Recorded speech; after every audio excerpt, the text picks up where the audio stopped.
Hello and welcome back. It's Samantha from Living Sunglass. I've noticed a question that's been popping up a lot lately, and that is, how do you tin copper wire? So I filmed a video on how to do just that.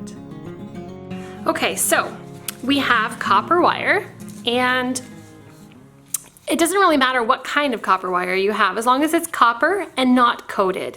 Now, this heavy gauge wire here was one that I recovered from some really heavy duty household wiring. When we were changing some of the wiring in the house, the old cable wires that came out of the wall, they were very thick, and when you peel off the plastic coating that comes on the household wire, you end up with different sizes or different gauges of copper wire inside. And you can find some pretty heavy duty stuff in there. So if you have anybody who's doing a renovation project and you can get your hands on some of this, it's a great way to get some free copper wire, especially when you're looking at something a little heavier duty. Now you can also buy copper wire from the hardware store. This spool here I actually got in the hardware section of a dollar store. And so that's for Dollaramas here in Canada. And you can get different gauges again, as long as it's not coated, okay? And now this here is a craft wire. It's one I bought at Walmart eons ago. And this one, it's silver in color, and it's almost as though it's already pre-tinned, but it was just sold as a regular craft wire. So if you don't want the hassle of having to get copper wire and prep it and tin it yourself, you can buy pre-tinned wire from stained glass suppliers, and you might actually be able to get your hands on some craft wire that is silver in color, which is a copper-based wire, and you need to make sure that you test it out to see that you can still solder to it. If you can solder to it, fantastic, you're good to go. If not, you'll have to keep looking for a different type of wire to use. So this silver wire has been around, as I said, for a really long time, and if I bring it a little closer to the camera, you can see it's all corroded and it's gotten quite gunky, and that's probably for two reasons that this has happened. One would be that it's just been exposed to air for quite a number of years, and the second reason is I often hold the spools of wire in my hands where I've already got flux on me. So with the flux touching the metal and stuff, and then me just sort of putting it back in the bin or the cupboard until later on, that chemical sits on there, and I think what it does is it does actually start to corrode the metal even quicker than it would just being left exposed to the air. So we need to clean the wire and flux it, and then we can start tinning it. So I'm going to start by demonstrating on the thicker wire. It might be a little easier for you to visually see on camera. And get these little pieces that keep flying around out of the way. Now, it's a sponge actually. I don't wet it or use it like a sponge though. It has an emery cloth on the one side. So you can think of emery cloth kind of like sandpaper, but for metal. And again, you can get these at the hardware store, or you can buy just the emery cloth paper, which doesn't have this foamy, spongy business on the back. Or you could even use just some plain steel wool. And we need to clean the wire. So I just fold the sponge over. I like the sponge for this because it's softer in your hands and you can get a nice firm grip on the wire. So a few passes along here with this, and you kind of want to rotate the wire just a little bit so you're getting every angle of it clean. And just to show you kind of the before and after. So see here, it's kind of like a pinkish copper. You can see the way the reflections are in the light. And then here it's kind of like an orangey or brownish, like a dirty penny kind of copper. So you want it to be nice and shiny and clean, almost that soft pink appearance.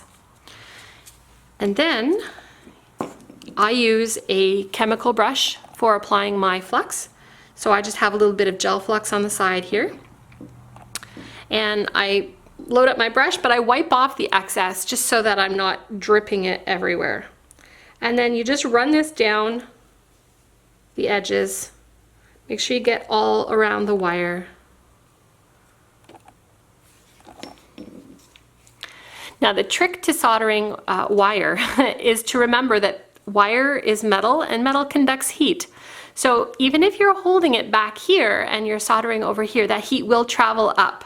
So it's always a great idea to have a pair of pliers on hand that you don't mind getting a little bit full of flux that you can use for this purpose. So I'm just going to go ahead and grip that in the pliers.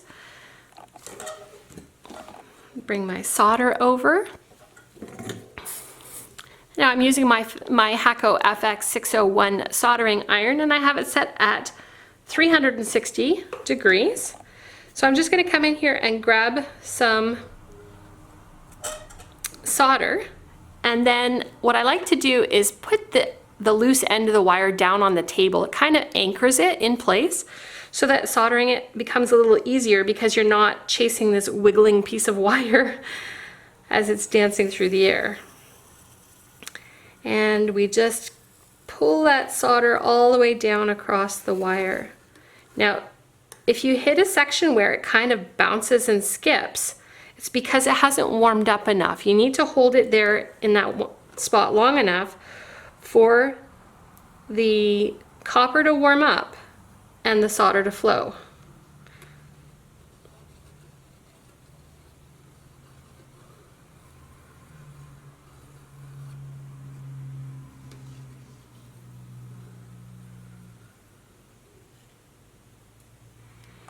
Okay, so now you can see this whole section here has been tinned silver compared to the copper that it was before.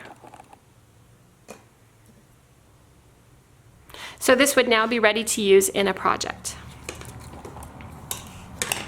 I'm going to go ahead and do the narrow one as well, just to show you that it works exactly the same way.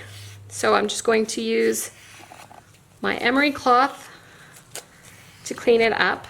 And at this point you can actually see on this wire that it is copper underneath there because I've actually scraped off a little bit of that silver colored coating that was on there.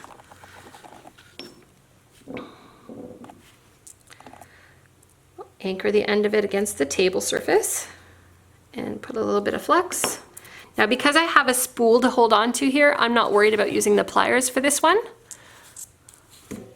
And it's the same idea. You just grab a little bit of solder, put it on there, and then pull that down all the way to the end.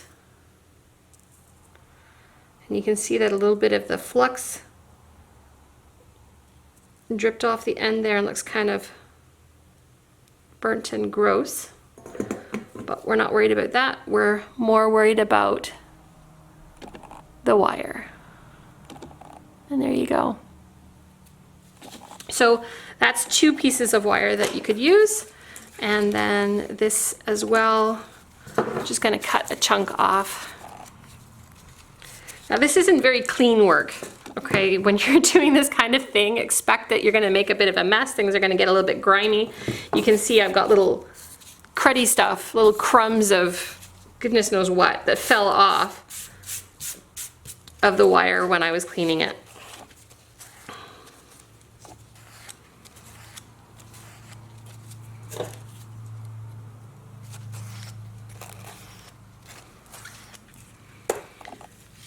Add a little bit of flux.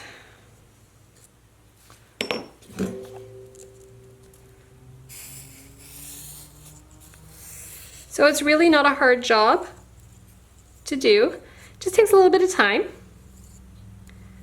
And you just need to make sure that you're working with copper. So there's this piece. Not sure how hot it is. That's all right. So there you go. So now you can have all sorts of different thicknesses or gauges of wires that you can use in your stained glass projects. If you found this video helpful, give it a thumbs up and share it with your friends. While you're at it, go ahead and hit that subscribe button too, and it will keep you up to date on all my newly added videos. Thanks for watching, and I'll see you next time.